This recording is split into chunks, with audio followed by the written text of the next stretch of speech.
Set in 19th century St. Petersburg, Crime and Punishment follows Rodion Raskolnikov, a young man struggling with poverty and a dark idea that leads him down a dangerous path.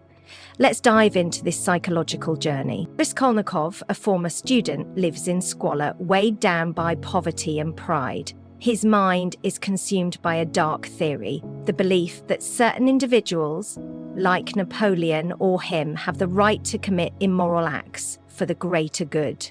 Raskolnikov's twisted logic drives him to commit a terrible act. He murders Alyona Ivanovna, a cruel moneylender, believing it will free him from poverty and enable him to use the money for a noble cause. But immediately after the crime, the reality of his actions begins to unravel him. Dostoevsky captures Raskolnikov's turmoil, writing, "He could not endure the pressure of his own consciousness. His theory of the extraordinary man falters as he is consumed by guilt and dread." As Raskolnikov's torment grows, he crosses paths with Sonya Marmeladov, a kind-hearted woman who sacrifices herself for her family.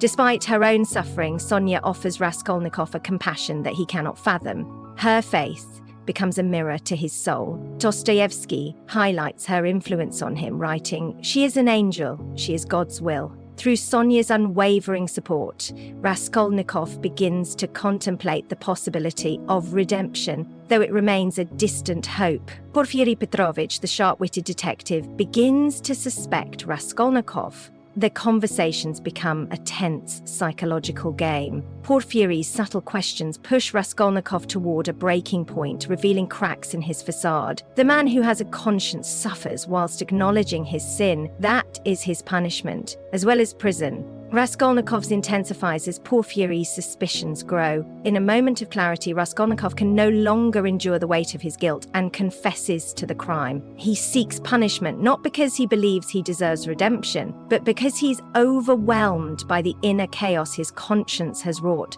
Dostoevsky's words echo this shift. Suffering is a great thing, but it can only lead to one thing: rebirth. His confession is not just an admission of guilt, it marks the beginning of his spiritual awakening. Raskolnikov's journey continues as he is exiled to a Siberian penal colony. It is here, amidst the harsh environment, that he begins to realize the full weight of his actions. Sonya follows him, offering her love and support. Through their conversations, he begins to question his previous beliefs and feels a stirring toward redemption. Dostoevsky writes, "The man who has been through bitter experiences is capable of the greatest love."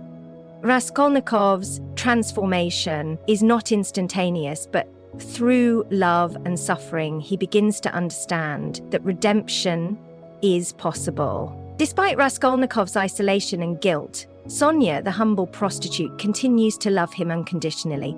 She becomes his spiritual anchor, visiting him and offering comfort, even though she herself is in a constant battle with her own suffering. Sonya's compassion challenges Raskolnikov's ideas of morality, and she embodies forgiveness. "I am a sinner, but I will follow you to the end," she says, telling Raskolnikov's path of redemption. Her faith in him is unwavering, and it is through Sonya that he finally begins to confront his crime, understanding the depths of his actions and the possibility of salvation. As Dostoevsky wrote, "Suffering is the sole origin of consciousness." Sonya's love is not just a source of emotional comfort, but a mirror that forces Raskolnikov to confront his own soul. As Dostoevsky writes, "What do men live by? Faith and love." The novel challenges us to reflect on the boundaries of morality, the consequences of pride, and the transformative power of suffering. It is a reminder that even the darkest crimes can lead to light if one seeks forgiveness and redemption.